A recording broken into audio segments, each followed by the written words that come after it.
Okay, so fast forward to Baller League now. Yeah. So how did that come about? You know what? I didn't even know what it was. So One of my friends, he sent me a link to apply to this thing. And I saw it and I was like, what is this? And then he just sent me like the YouTube video which explains what it is. So I watched the video and he was like to me like, I think you should apply to this. Like, I think you'll definitely get in, this, that. So I was like, cool, why not? Like, what's the harm in doing it? So I just applied for the trial. Obviously ended up getting accepted, went to the trial, done my thing, and then a couple of weeks later got a text saying I was into the draft. So obviously I was buzzing. But even then, like before the draft, I didn't actually realise how big it was. yeah. When I was at the draft and I was sitting down in the stand with all the other players, I was thinking, wow, like this is massive. I'm looking at Figo, John Terry, like all the YouTubers, Toby, Simon, all these lot, and I'm just thinking like, this is going to be massive when it eventually starts. And I was just sitting there like hoping for my name to be called. And then Toby came up, called my name. I don't think I ever got up that quick in my life. What round did you get picked in? I think it was round 4. Round 4. Round 3 or 4, I can't really remember. One of them two. And was that the team that you wanted to go to, be honest? Who did you set your sights on initially? To be fair, at the trial they asked me which manager should pick you and why. I said John Terry just because I support Chelsea, grew up watching him. But to be fair, I didn't even know Toby was a manager. And obviously I'd met Toby previously because he came to train with us at Crawley actually. Him and Manny and Jed. Jed was signed with us last season. And yeah, but to be fair, I would not change it for anything.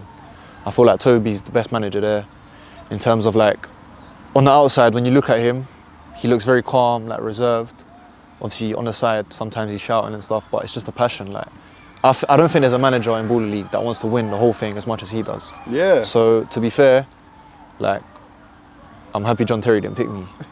Fair enough. And how seriously are they taking it? Are they doing like training sessions? Are Yeah, they doing team bonding sessions and all the rest of it? Like, how serious?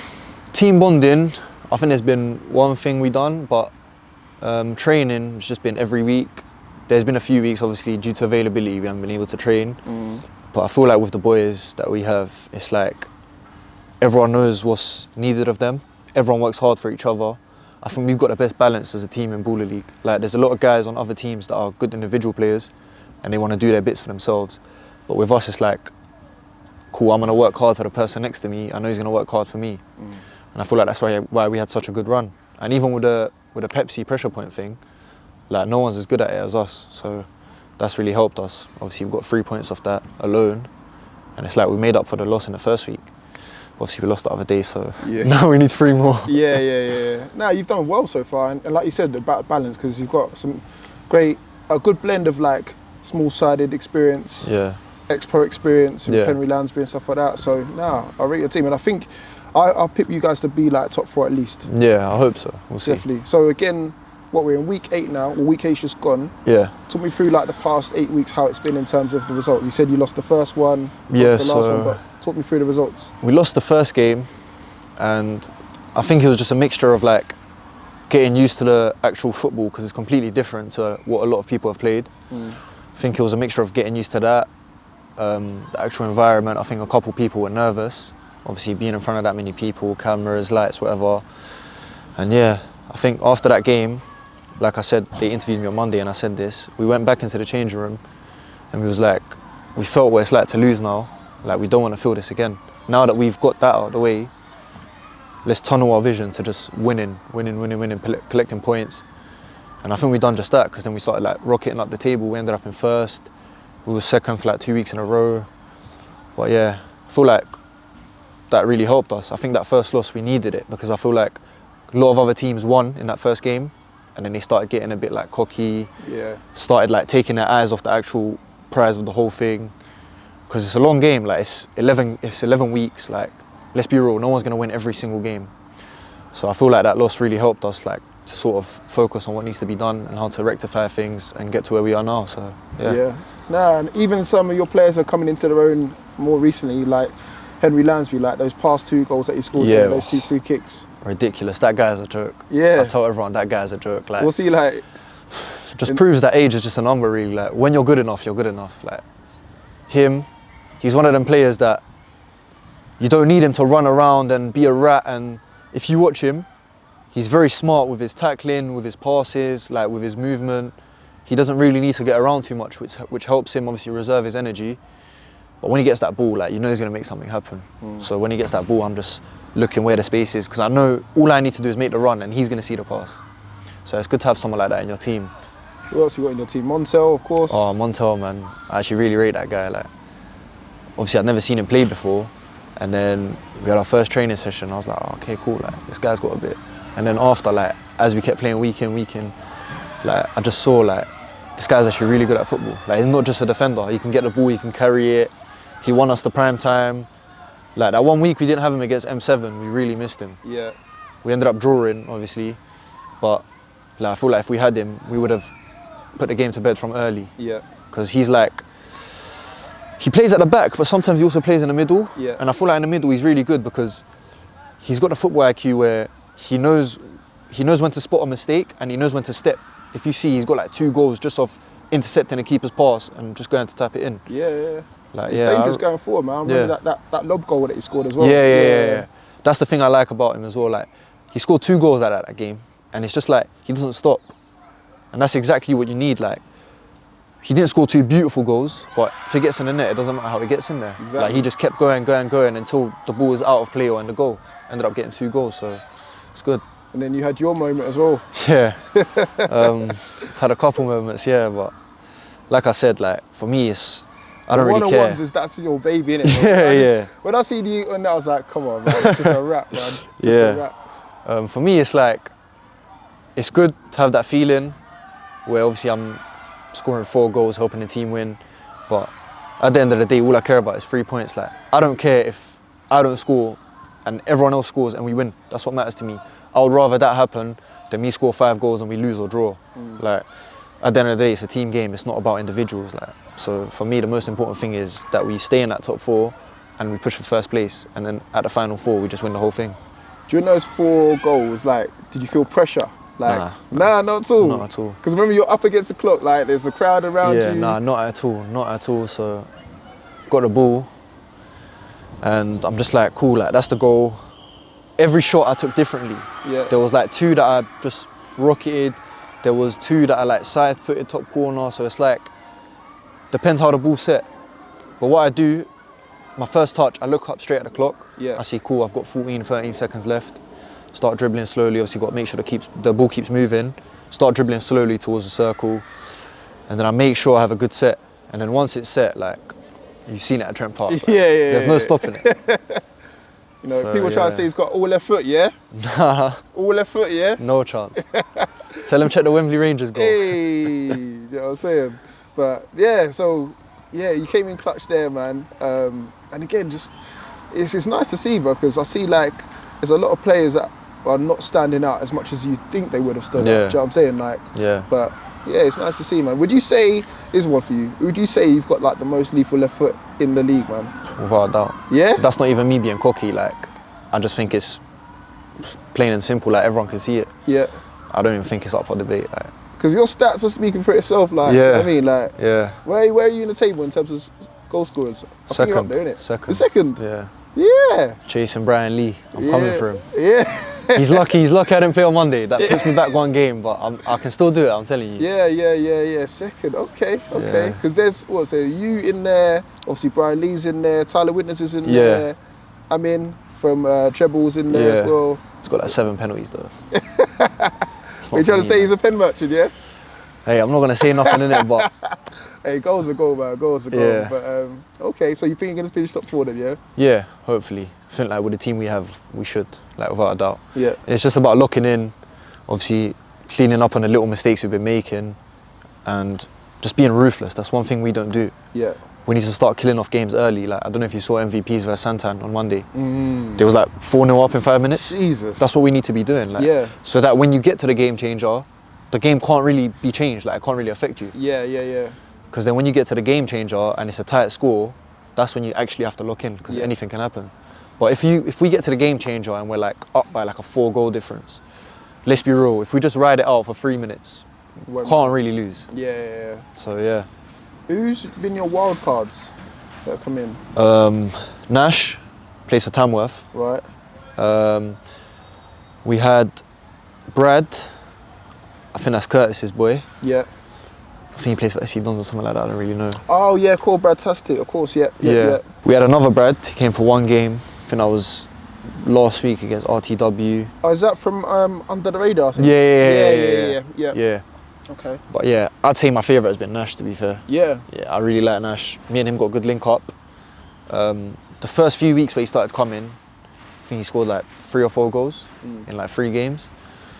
But it's not just that, like, he was a proper anchor in the middle. Yeah. Like, I knew if the ball breaks down in front, like, he's going to be there to clean up. And when he does get it, he can create, he can shoot, he can do stuff. So we missed him. He obviously, his first game back was treble. Like, I think he was injured, and then he had a season with Tamworth that's just ended. But I think he's back to stay now. I don't know if he's going to be missing like 1 or 2 games, but yeah, it's good to have him back. The main reason I like the league is because it kind of gives the unknown footballer the chance to shine in it. Like people like yourself who wanted a move and stuff like that, I feel like it gives them more of an opportunity to kind of nick a move and stuff like that. Who would you say stood out for you? Not necessarily from your team, but who's stood out from you that you didn't know before going into Baller League? It's tough, man. There's a lot of good players. Because you would have heard of, like, you know, the ex-pros, for example. Them up and stuff like that. But I'm like, I didn't know about Tyler Winters beforehand, because he didn't have a club until literally he put his hand up. You know what I'm saying? And now he's like one of the top leading goal scorers. Yeah, he was actually at my trial. Was it? Like, we was kicking about before the trial actually started. Yeah. And we were just talking. But who would stand out? Brian Lee, you know, I didn't know about him. But, you know, top he's goal good. scorer. Yeah, he's good. Do you know who I really like? Who? You know Richard for Santan? Yeah. He was in my group at the trial, and I knew, like, me and him was definitely getting picked. Yeah. This guy in the trial was moving mad. Yeah. Obviously now he's moving mad. I think he's 5th top goal scorer. Yeah. Joint with Francis Mampolo. Yeah. I really like Richard though, man. Like, the way he plays, he's hungry, he can create, he can do a little step over and slap it both feet. Like, that's the type of player I like. Yeah. None of this fancy business. Nah. There's guys that are doing business. There's guys that are just doing like all these skills, end up losing the ball and conceding. Like, you're not there to, obviously some people are there to just show off for themselves, but like Richard for me is like, he just gets the ball and like he doesn't want to lose. Like, he just gets the ball and he thinks, cool, am I going to shoot, am I going to pass? When he gets it, something good usually happens. So yeah. If you was to, I know the transfer window's gone, but if you was to take a player from any other team, who would it be? Like, what would you say that you guys are lacking? Probably Brian Lee, you know. Yeah. Just for the goal scoring factor. Yeah. I feel like if me and him are in the same team, it's game over. Yeah? Yeah. But you got, who's your bagsman up top? It's just me. Is it just you? I'm the one that's been bagging most of the goals. Like, I'm not even saying that in like a cocky way, but obviously you're up like for a reason, that's one thing that we are kind of missing, like someone that can score. I know obviously the guys are trying to find a wild card that's gonna match that. Yeah. That someone that can get the ball and score and do these things. It's hard to find though. Yeah. But someone like Brian Lee, for example, like we would have definitely taken him, as I'm sure like every other team would have. Yeah. Was there any rumours of you guys trying to sign players or what? Not that I know of, nah. Maybe behind the scenes, but not that I know of. Yeah. But I'm sure there was a lot of things going on that never actually happened because obviously, for example, N5 are not going to let Brian Lee go because then they got to get someone in that's going to match him, and let's be real, like, no one's really going to match him. Yeah. So, yeah. Okay. I thought, Mampolo or Tyler Winters would be a good shout for me. That's what I would say. Yeah. I like those two. Yeah. And again... both good players. Yeah. Okay. So, if you used to go into this top 4 playoff situation, who would you want to face? Treble. Yeah. They got lucky they didn't play against me. Yeah. I swear, you know that day, fuming. They had one guy trying to come and laugh, like he ran past us as well. We was in the back bit. Toby was doing a team talk, obviously he was shouting at the guys and that. And I'm just there, I'm injured, like I'm just standing there thinking if I played, different story. And one guy, I can't remember who it was, he just ran past laughing. And yeah, man, ever since that, and I don't know if you've seen the Insta comments as well, like when Baller League posted, Vision are unbeaten in 6 games, whatever, they was all in the comments saying, until Monday, this, that, like. Swear? Yeah, talking a lot, so I'd love to face them. But, to be fair, I don't even think they'll make top 4. Really? Don't think so. I think they might, you know, I think they've got a... I hope they do, because I want to play against them. That 4th spot is up for debate, but... Yeah, I mean, I hope they do, because like I said, I want to play against them, but yeah, I feel like I owe it to them. I swear. It's on site when you see him, yeah? Yeah, it's on site, bro. They're too cocky. So, who do you think is going to finish top 4 then, in your mind? I think us, United, Depot Trio, Yeah. not in any order. I think that 3 is solidified. Yeah. That 4th spot, you know, is... It's up for debate, man. I like the look of MVPs, you know. Yeah, yeah. Even when we played them, like we beat them 6-4, but it was not an easy game. Yeah. It was not an easy game. I feel like so far, out of the teams that could go in the top 4, they're probably the best team we've played. Swear. Yeah. And obviously I haven't seen Santan yet, but they could be in that 4th spot as well. And obviously treble, like you mentioned. Santan are too up and down though. Like they'll That's the thing. Slap a team one week and then they'll get slapped the next week. Like they slapped the team and then they lost to M5, and then they beat whoever they beat after that, and then they got slapped by MVPs. Yeah. Like in this sort of competition, you need consistency. Yeah, of course. Like you got to be collecting points, however you do it, whether it's draws, wins, penalty points. Like you have to be collecting points. Yeah. Because at the end of the thing, all that matters is where you are in the top 4. Yeah, of course. Who would you say is the team that kind of didn't meet up to expectation, man? SDS easily. Yeah. Yeah, SDS. Why? You know, going into the thing, like everyone was saying, like SDS are gonna smoke everyone, this, that, like just talking there, like. And I was thinking, cool, we'll see, innit? Look where they are now, like they're picking up. Yeah. But they've lost a lot of games. Yeah. And when we played them, probably the easiest game we had. Swear. Yeah, probably the easiest. Was game that before Maz though? That was before Maz, yeah. Okay. And before they got rid of Big John, but yeah. Oh yeah, because that was when Lansbury scored and did the yeah, and I scored that goal that bounced back out. Yeah. That hit the little stand. The little, yeah. Yeah. Yeah, that was the game. Okay, so you lot, so you contributed to Big John's demise then, basically. Yeah, sorry, bro. Man said sorry, but he didn't mean that at all. You did my thing, bro. Doing your job. But how did you feel about that anyway, that whole situation? What, Big John? Yeah, how it all played out as well, like on... From what Toby told me, there's a lot that's behind the scenes. Obviously, he didn't tell me what actually happened, but yeah, he did say that Big John was hard done by. Like, there's a lot of things that the general public, like me, don't really know about what happened. So I can't really comment fully, but I feel like the problem didn't even come from him.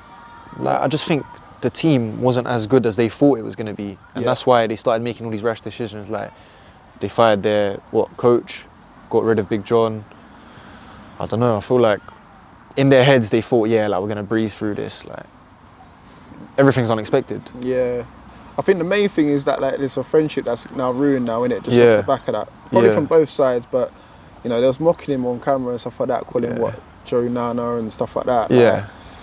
Yeah, you just, I don't know, to throw a friendship away just over football, man. Yeah, I think it's silly. And I think what he done, like walking out of United as well, he shouldn't have done that. Yeah, but then again, obviously, I heard he got the bag still. If he did, then fair enough. Yeah, John, I heard you got the bag still, mate. I might have to get a little loan for you. So, then again, obviously, like we don't know the full situation of how badly they done him. So yeah, down to him, innit? At the end of the day. Yeah. And then there's the whole Angry Ginger and Mini Minute not turned up. Yeah. What do you make of that? I feel like that was a big statement. I feel like the CEO should have not said some of the things he said, and obviously I don't know if you've seen it, but on Twitch I think Mini Minter and Ginge was both obviously streaming in the game. They was reacting to it live, and they both had more viewers than the actual Baller League stream. That's just on Twitch. Obviously I don't know about YouTube and stuff. Yeah.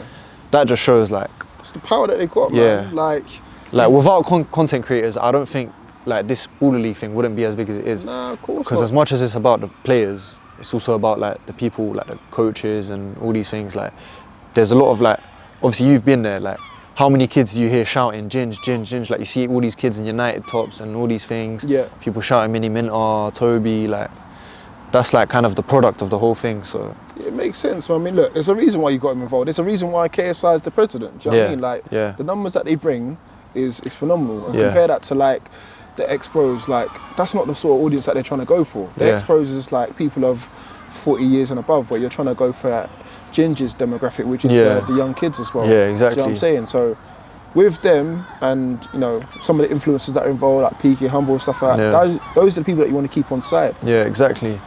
Even when they sent off PK, like, I don't know what he done wrong. He wasn't even on the pitch. Like, cool, there was a little scuffle, but there was a lot of people involved. You can't just then go and send off PK or whoever else. Like, I think he was just the easy target, innit? Yeah. I think because he jumped to the front first, because obviously it was Donny getting involved, and obviously they're boys, so I can understand why he done what he done. Yeah. But I think stuff like that is good to watch. It's good entertainment, and it just shows how passionate everyone is about the sport. So I feel like obviously it was fair play game changer, so he kind of had to send people off. But obviously then the CEO saying what he said and stuff, like, I think those things are good. Yeah. I don't know about his comments though, man, because I feel like he's kind of killing off like people that are directly involved and directly passionate about it. Like, yeah, I agree. Creators are helping the brand. Like, even your boss is, your manager's a creator. Yeah. Do you know what I mean? Imagine if he went, Ginge went, Mini Mentor went. No one would turn up.